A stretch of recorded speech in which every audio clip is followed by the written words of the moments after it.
Fantastic day to one and all. I'm with Dan Dunn, the director of Missouri, and it's Christmas Day, and he's going to cook his famous Creole Gumbo. Creole Gumbo, and it has the first thing he's doing. He chopped all the vegetables. And what are they? And the three major vegetables are green peppers, onions, and celery, and then we add the extra carrots for that nice little round flavor. Okay. And we have a big stick of butter in there to kind of let it just get there. And So you're sauteing them now? Yep, until they get just a little bit soft. Okay. So that'll be a few minutes. Take a look again. And it's a nice smell. Okay. It's wonderful. It's I'm gonna read the ingredients for the crowd now. All right. And then we're gonna take it step by step to show you how to make Creole Gumbo. With a little bit of spice. There you go. I hope a lot of it is spice, but we'll see. So as you know, most of my recipes are quick, easy, fast, and inexpensive. This one's none of those. So he starts with 2 ounces of butter, 3 cups of onion, a medium diced, 1.5 cups celery, medium diced, 1.5 cups of mixed bell peppers, medium diced, a pound of chicken breast, medium diced, a pound of andouille sausage, sliced, 8 ounces of shrimp pieces, 2 quarts of chicken broth, but I think he has beef broth here. 1 cup of canned tomatoes, diced. 2 bay leaves. It's always 2 bay leaves. Why is there always just 2 bay leaves? Half a teaspoon of thyme. 1.5 teaspoons of salt. Half a teaspoon of black pepper. I've never put half a teaspoon of black pepper in anything. I like black pepper, so I'll put more. 1/4 teaspoon cayenne pepper. I'm going to convince him to put more. Half a teaspoon of Tabasco. You gotta love Tabasco. 2 tablespoons of Worcestershire sauce. A teaspoon of garlic powder. Should use fresh garlic. 6 ounces of butter. Oh, more butter. 6 ounces of flour. 9 ounces of okra. A half a cup of water. I believe he's putting in some clams and some. The shrimp pieces are there. And here's the basic instructions in case you decide just to bail. To melt the 2 ounces of butter in a large pan, as you saw, and add the chicken and saute until cooked halfway, which he didn't do. Add sausage and vegetables. So I don't know. Did you already cook the chicken? Add chicken broth. Make black roux in a separate pan. Heat butter very hot and add flour. Turn heat down to medium. Stir frequently until it's dark. Slowly alternate soup into the roux and roux into the soup. Simmer for 20 minutes. Add shrimp and okra. Simmer for 2 minutes and feast. Okay, we'll see what happens. It's time for the meat. So we've got here what? Here we have chorizo, his Mexican chorizo. We've got French andouille sausage and a natural Polish sausage. So it gives you kind of all of that flavor in different. You have probably. But this doesn't look like chicken. No chicken in this one. I've got. I read your directions. Because everything tastes like chicken. Everything tastes like chicken. So maybe this is chicken. It's just a different shape of chicken. Right. Different texture. Okay, so you're gonna chop. You're gonna slice it. Yeah, quarter it. We're gonna slice it, cube it. I like the kind of the cube feel of kind of a cube kind of feel because it mixes it in. Make a bite-sized. So after this goes in, you're gonna put some spices and things. And then once it's in with my all my vegetables that are curing there, getting kind of translucent is what you want. Then I'll start to put all my spices into it, like the garlic. And how long will you cook the whole thing for? It'll be about 2 hours. I put beef stock in it because the beef stock kind of gives it a darker feel to it. Right. And so once the beef stock and a little bit of water, which goes there, then I'll let it go cook for probably about 2 hours. And you're not going to overcook these vegetables, right? Oh no, that would kill you. Oh no, never. Don't kill me. If you screw this up, you're a dead man. Yes, and here's the kindness guy. Exactly. I'm so kind, except when it comes to food. Right, exactly. There's no. He's kind. My stomach is more important. He's not going to let me ruin his stomach, and that would be. That's why I always cook, because I know everything's going to come out well. Well, no, you just know how you like. I'm actually scared when other people cook. I know. It scares me. Smell my food before I eat Oh, and she's still wrapping everybody. She's still doing the wrapping. I'm in a better mood now. 6 days later, she's still doing it with her arthritis and everything else. Okay, so he's gonna slice this up, dice it, and stay tuned, everyone. Where are you gonna So Dan is a certified wienerologist. What happened one day? I've always been working with hot dogs. I loved hot dogs from Detroit. It was something that, and then it was like a sausage. So one day I tried to start a hot dog cart, and someone goes, "What do you do?" And I went, "I'm a certified wienerologist." And they go, "Well, what's that?" I go, "Well, it's a person who studies hot dogs, sausage, and brats." And then I looked at him and I went, "What were you thinking?" But it was just a funny comment that someone made, and it became really what I do. Yeah, I love sausages. I know all. You have a hot dog stand. Yes. Dan's Detroit, Coney Island, hot dog, sausage, and brats. The greatest food in a tube you can buy. And you have to go to the deep woods of Missouri, of St. Clair to even see the cart, much less get the dog. Yeah, yes. It used to be wild and elusive like Bigfoot, but we have discovered him and we have harnessed him, and he has a good wiener. There you go. And the meat has been cubed. And we're ready to put it into the pot and let it mix with the vegetables. All the vegetables right now are probably a nice translucent.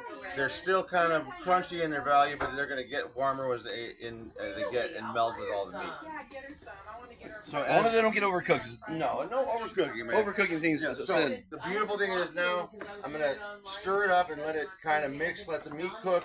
Even though the meats are already cooked because they're sausages and they've been dried and cured, then here's the best part is I'm going to let them mix in there while I get to put all in the spices now. And sorry about the background gaggle. The girls just won't shut up. You know? That's Christmas for you. Family. You Exactly. can't live with them. You can't live without them. Exactly. You haven't been. Anyway, here's the garlic and the crushed red peppers and the fresh ground pepper and some Italian spices.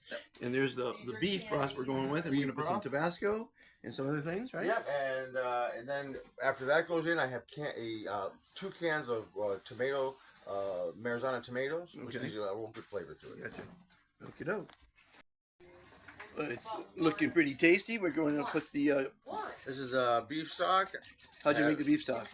Basically, just I took beef bones and with the marrow and just boiled them, braised them that way for a bit until they were deep, and then I made a stew out of it, made water and made a stock out of that with other vegetables. Oh, here we go. We've got the next stage here, ladies and gentlemen. Okay, so all the meats have been there, kind of roasted in there and sauteing with all the vegetables and the stock giving it flavor. I'm going to add some Tabasco sauce, because Tabasco always is good. Anything without it. Yeah. And I do the natural. This is about how many that I do. Exactly. Really, precise. Precise. You need to be precise with Tabasco. 5 glugs, whatever a glug is worth. Glug, glug, glug, glug, glug, glug. Exactly. Glug. You got to be precise with that. And then now I'm going to be adding. It's a thing called kitchen bouquet. It has a really deep flavor of like molasses kind of a feel with all the extra Do you dark. smell it? Yeah. And it's also a darkener. It gives it a kind of a more of a dark, a little dark flavor. But that's about it. Another quality Measurement. Yeah, you have to be precise with this stuff. And I've got whole peel whole tomatoes. Okay. So it kind of you get the juice is fine. I like to do it this way so that you get kind of a mouth flavor. And you might want to wash your hands every once in a while. Oh yeah, it was all washed. Don't worry, it'll be burned out anyway in the food. Exactly. I don't believe in germs. I think we all need germs. I like germs are everywhere.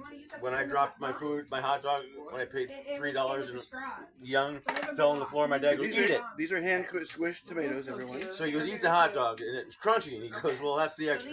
These are the 3 boys. We need dirt in our system. Yes. So this is That's why we have antibacteria monsters that nothing can make them sick. And finally, The last is just a little tomato sauce. tomato sauce. Kind of gives you the darkness to There it. we go.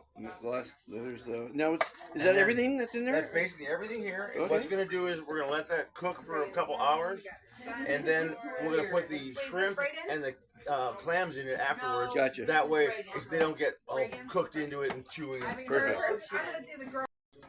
Dan's going to explain the roux process. One of the biggest issues with having the difference between a good gumbo and a great gumbo is the length of time that you do what they call a brown roux or a black roux. Basically, what you're doing is you're mixing butter once it's melted with flour to give a paste that needs to be cooked. And the darker that you get more of that perfectly nutty flavor of the butter and the flour. If it's corn flour, whether it's regular wheat flour, whatever, it has its own flavor. once you get it to cook it. So I'm going to sit here for a review, and I'm just, for 45 minutes I'm going to sit and keep it stirring. Okay. Because the difference between being great and oh my god is about that many seconds. Okay. Well, I'm gonna have a drink while you're working. You go ahead. Thanks. And here goes the roux. Our butter's been melted. All right, and now we're just gonna thicken it and let it go until it keeps getting dark. So we'll do time lapse photography. You How's need that? to burn the butter. Is that what you're saying? Yes, I just need to burn the butter and the flour. So here's what we'll do. I'm going to leave you alone now, and we will timestamp this for you. So the next week, time you see it, it'll be 45 minutes and about 10 seconds. Okay. Energize. So as you know, most of my cooking episodes here are fast, easy, inexpensive, and delicious. This one will be delicious. It won't be fast, easy, or inexpensive because it's taking a couple hours. He's about a half hour into the spinning of the butter. Put a little bit more flour in it, thicken it up, I guess. So that I have better space and to burn to kind of get a nutty flavor. Too much butter, not enough flour. It's a real mixture that takes a little bit of time to get to. Gotcha. Once you reach the middle where it's at, then it browns consistently all the time, and it doesn't burn, but it does get black. So Black? Look, Literally black? Really close to. You get a real dark That's brown. nice brown. But this is when you get it. The nut comes. That nut and Okay. the paper comes through. We'll take your word for it. And Dan finally has the roux. The roux. It has that very nice, dark chocolate kind of feel to it. Okay. So now I'm going to put half of it away, and then I'm going to mix back and forth from there so it doesn't go in and like overflow the water. You have to share that. Okay, the last additions are All we have left are the clams and bay shrimp, been freshly deveined and all that. We have that with the juice, and then we cook it for about an hour, and it all kind of seeps together and gives a full bouquet of filet back. bay shrimps, huh? Not the big ones. Oh no, these are they're all chopped in, good flavor, spreads through it. Not too much of everything, but enough chunk. And you're gonna serve this over rice. Yep, over just a nice rice, Gumbo. jasmine, whatever you like. Louisiana gumbo. Well, we served the jumbo Creole over rice, and it was really delicious. It was a lot of work, as you saw, but it was off the charts delicious. Enjoy cooking. It was a family affair. Obviously, there was a lot of people here, a lot of background noise, but it's Christmas. Have a happy new year. Follow the kindness revolution. Be kind to yourself, others, and the planet. Cook for your family, cook for yourself, cook a lot, eat a lot, and have a fantastic year.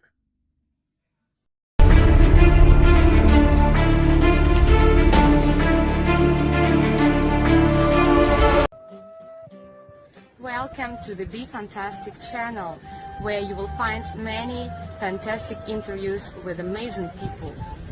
Visit the top world museums, Incredible zoos, beautiful national parks. special events, and much more. These videos are designed to educate, Inspire. motivate, and entertain you. We hope you will enjoy them. Join the Be Fantastic philosophy. Please subscribe. Like and share.